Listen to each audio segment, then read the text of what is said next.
Pisces. Pisces, let's do a little mini reading for you guys for the full moon. Let's just see what's going on. We're going to get you guys we're just going to play with some reading formats. So let's get you guys an angel for the full moon. Let's get you guys an archetype card for the full moon, July 2022 for Pisces.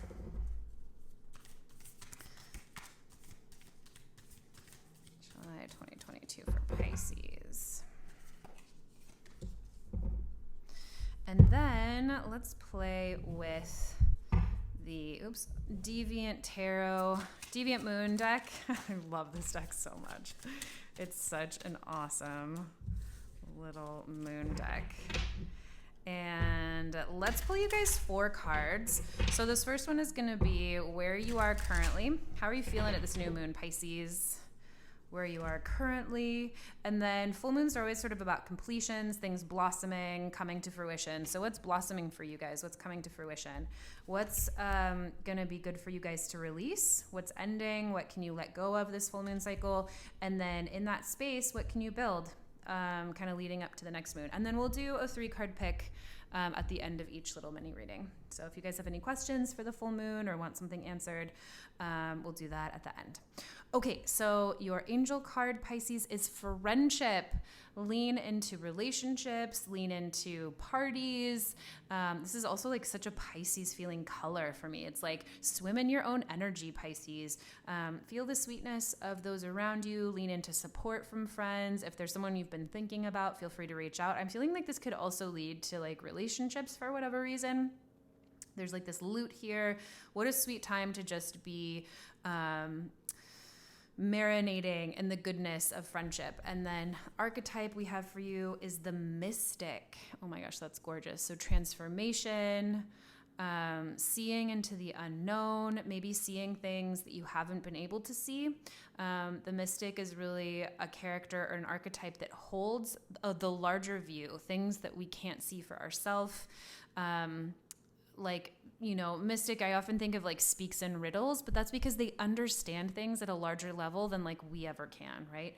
So also spends a lot of time in solitude. So that's really interesting. Like the mystic and friendship in combination is a little bit of like a dichotomy or like opposite ends of the spectrum, but maybe you're combining these. Maybe there's someone that you're going to receive a lot of like really wise information from this full moon, Pisces. Be open to meeting people who will offer you pearls of wisdom, a larger insight, and this transformation. The moth can so represent like God or the other, the beyond, the greater divinity.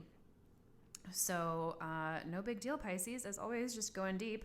Okay, how are you guys feeling this full moon? Clear, maybe even sad you had to cut someone up. Oh my God, I love this deck.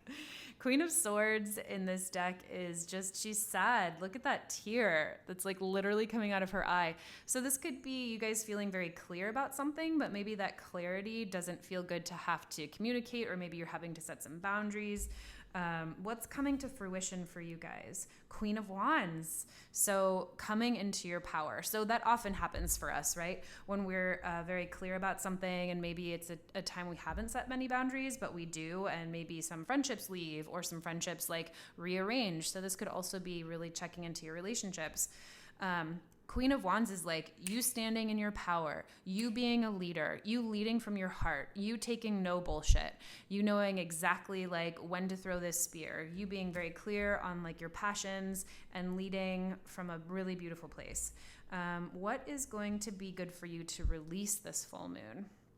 The Page of Cups. So maybe expectations around hearing from someone, or expectations around kiddos. Pages can sometimes talk about kiddos, but I'm getting the sense that like maybe you were hoping to hear from someone, or maybe you were hoping something was going to go a certain way, especially with like a relationship, maybe a new relationship, or maybe in your relationship.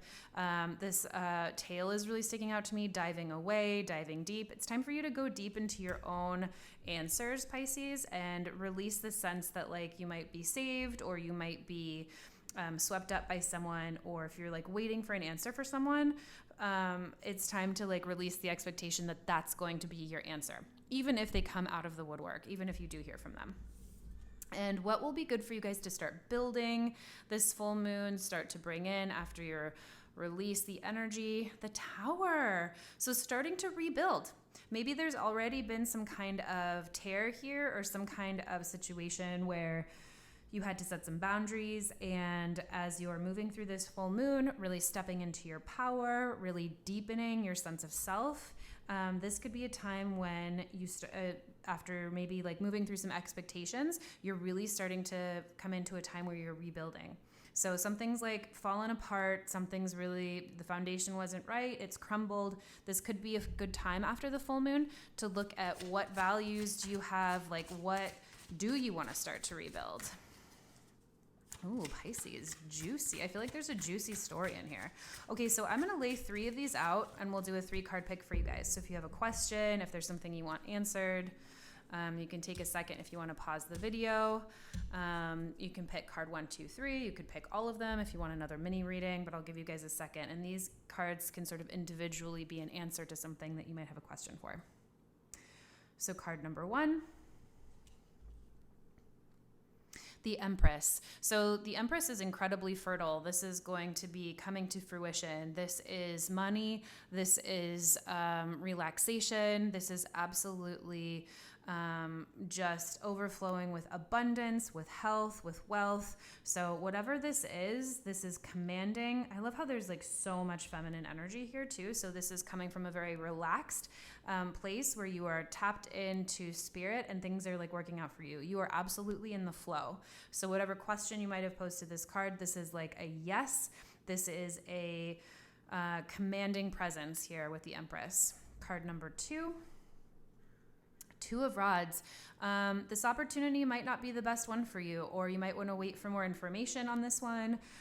This could be a sense of stagnation. You're waiting for something to come in. Conversely, this could be also be something where you like are finding something, you've been waiting for something and it's like happening now. So I hope that will be clear for you, whichever way.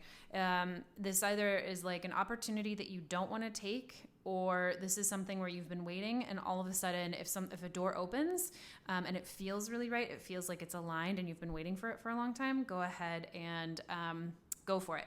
But I am noting that this is right on top of the Page of Cups, which was like what was good for you to release. So it's feeling more like this could be an opportunity that you let go for the greater good. Card number 3. 3 of Cups. It's time to celebrate. It's time to be in community. It's time to enjoy. It's time to just like soak up the luxury of life, Pisces. So don't sell yourself short. Don't stick yourself in a closet, and be good to yourself with this one, whatever this one is. It's like go socialize, go be in groups, go celebrate with your girls. Okay, Pisces, I hope you enjoyed your mini reading, and we will see you at the next one.